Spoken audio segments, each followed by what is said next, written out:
धर्म और संस्कृति से जुड़े रहने के लिए सब्सक्राइब कीजिए एस्ट्रो ज्ञान और लेटेस्ट अपडेट के लिए बेल आइकन पर क्लिक करें।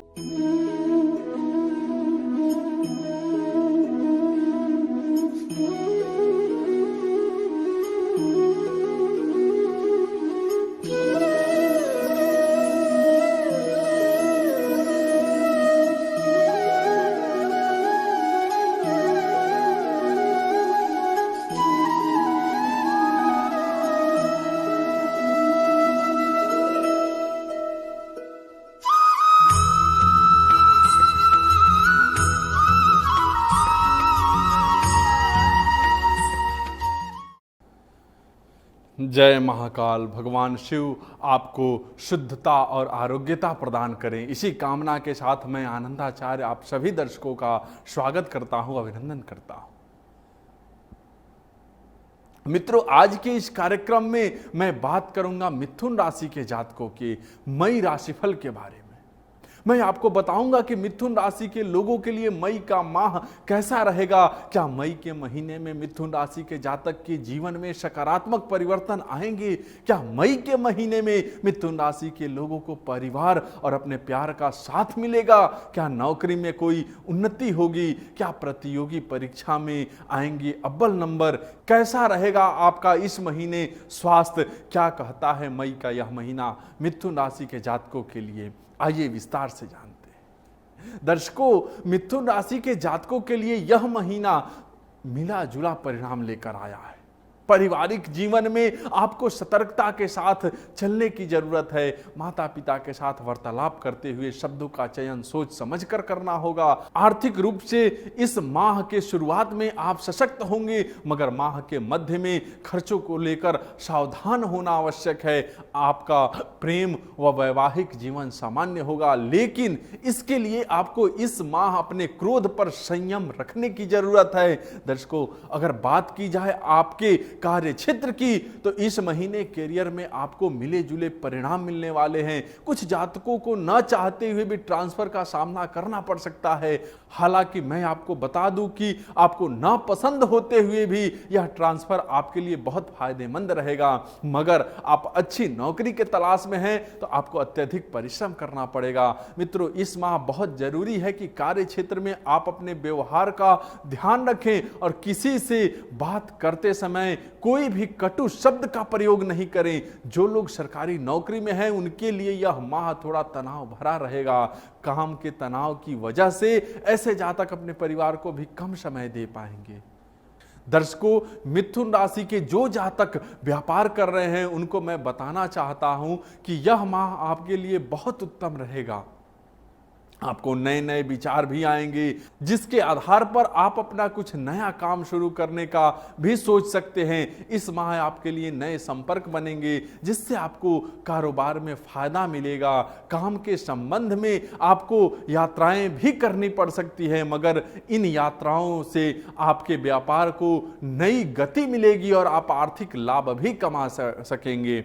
दर्शकों, इस महीने की शुरुआत में आपका आर्थिक जीवन अच्छा रहेगा। आपके एकादश भाव में सूर्य और शुक्र के होने से आमदनी में बढ़ोतरी होगी, जिसके कारण आप इस दौरान जरूरी चीजों को खरीदने का भी मन बना सकते हैं। हालांकि मित्रों, आपके द्वादश भाव में राहु और बुध विराजमान हैं और साथ ही शनि देव आपके अष्टम भाव में स्थित है, जिसके चलते अचानक से आपके खर्चे बढ़ सकते हैं। दर्शकों, मैं आपको बता दूं कि आपके साथ ही कुछ जातकों को धन हानि का सामना भी करना पड़ सकता है। दर्शकों, 4 मई के बाद शुक्रदेव राशि परिवर्तन करते हुए आपके द्वादश भाव में चले जाएंगे, जिसके चलते ना चाहते हुए भी आपको काफी धन खर्च करना पड़ सकता है। इसलिए इस दौरान अपने खर्चों पर विशेष ध्यान रखें। 14 मई के बाद सूर्यदेव भी आपके द्वादश भाव में विराजमान होंगे और इससे भी आपके आर्थिक पक्ष पर काफी प्रभाव पड़ने वाला है। दर्शकों, ऐसी परिस्थितियों में कई बार ऐसा होगा जब आपको अपने संचित धन को खर्च करने का ध्यान आएगा, मगर मैं कहना चाहूंगा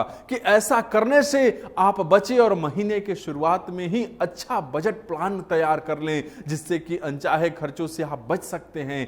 4 मई के बाद आपको अपने खर्चों पर विशेष ध्यान देना होगा, क्योंकि इस दौरान शुक्र देव राशि परिवर्तन करते हुए आपके द्वादश भाव में चले जाएंगे, जिसके चलते न चाहते हुए भी इस दौरान आपको काफी धन खर्च करना पड़ सकता है।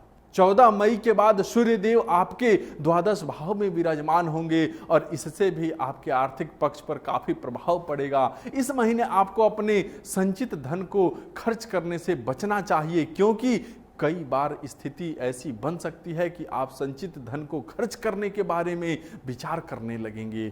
खर्चों पर विराम लगाने के लिए आप अपने जीवन साथी या अपने परिवार के किसी वरिष्ठ लोगों से सलाह मशवरा जरूर कर सकते हैं। यदि आप इस महीने के प्रारंभ में ही अच्छा बजट प्लान कर दें तो कई बेवजह खर्चों से आप बच सकते हैं और आपकी आर्थिक स्थिति भी अच्छी हो सकती है। दर्शकों, अगर स्वास्थ्य के दृष्टि से देखा जाए तो यह माह शुभ संकेत नहीं दे रहा है। इस माह आपके स्वास्थ्य बिगड़ने की पूरी संभावना है। ऐसे में आपको इस महीने अपनी सेहत का ध्यान रखना जरूरी है। मित्रों, आपके छठे भाव में केतु की स्थिति, अष्टम भाव में शनि और द्वादश भाव में राहु और बुध की युति स्वास्थ्य में कई उतार चढ़ाव ला सकते हैं, जिसकी वजह से आपको स्वास्थ्य को लेकर कई परेशानियों का सामना करना पड़ सकता है। यदि आपको पहले से कोई गंभीर बीमारी है तो मैं आपको सलाह दूंगा कि डॉक्टर के संपर्क में रहें, अन्यथा समस्या बढ़ सकती है। इसके साथ ही अपने खान पान और दिनचर्या को सुधारें। किसी भी तली भुनी हुई चीज को खाने से बचना चाहिए, वरना आपको उदर संबंधी विकार हो सकते हैं। इससे निजात पाने के लिए आपको मंडूकासन का प्रतिदिन अभ्यास करना चाहिए। साथ ही जितना मुमकिन हो संतुलित आहार लें। दर्शकों, कोई धूल भरी जगह पर जाने से आपको बचना चाहिए, अन्यथा आंखों से जुड़ी परेशानी का भी आपको सामना करना पड़ सकता है। जिन लोगों की उम्र 50 वर्ष के पार है वे किसी अच्छे चिकित्सक से अपने स्वास्थ्य को लेकर सलाह मशवरा कर सकते हैं। इसके साथ ही मैं बता दूं कि योग, ध्यान और व्यायाम आपके लिए उपयोगी सिद्ध होगा। इससे आपके स्वास्थ्य में अच्छे बदलाव अवश्य आएंगे। दर्शकों, शिक्षा की दृष्टि से देखा जाए तो यह माह आपके लिए चुनौतीपूर्ण होगा। वह सफल होने के लिए आपको बड़ी मेहनत करने की आवश्यकता है। ऐसा होने की संभावना भी है कि आप अपनी शिक्षा को लेकर तनाव का शिकार हो और आपके मन में उदासी छाई रहे। ऐसे समय में अध्यापक आपका सही मार्गदर्शन कर सकते हैं। जो लोग प्रतियोगी परीक्षा की तैयारी कर रहे हैं उन छात्रों को इस माह नए अवसर मिलने की संभावना तो नहीं है, मगर आप उम्मीद न छोड़ें और कोशिश करते रहें, क्योंकि इस समय की गई मेहनत भविष्य में आपके काम अवश्य आ जाएगा।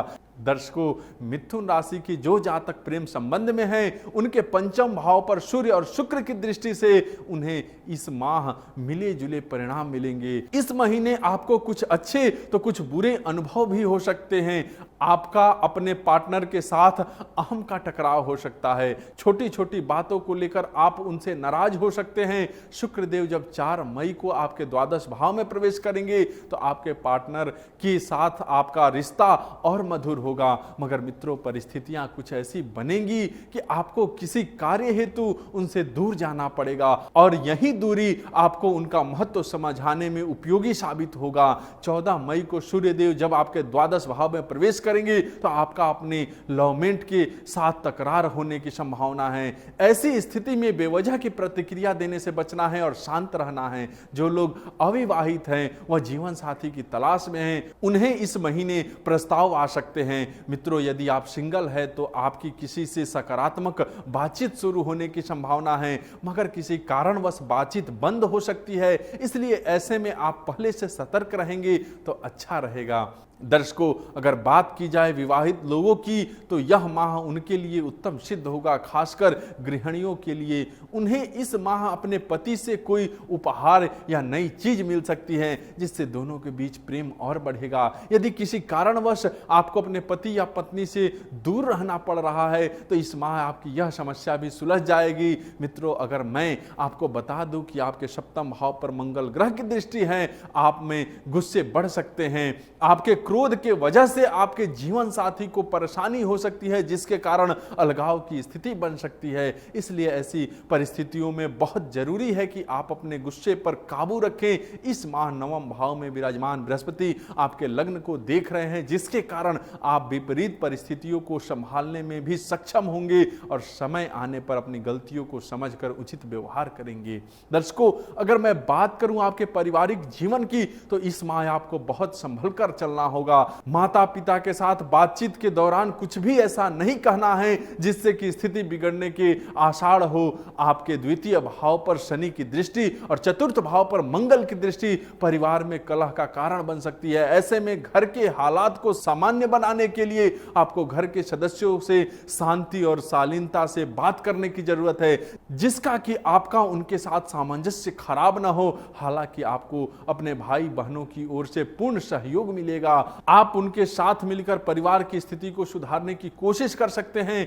कई बार परिवार में अस्थिरता का कारण संवाद की कमी होती है, इसलिए घर के लोगों से ज़्यादा बातें साझा करें और उनके मन की बातों को जानने की कोशिश करें। अगर आप ऐसा करते हैं तो आपका पारिवारिक जीवन अनुकूल हो जाएगा।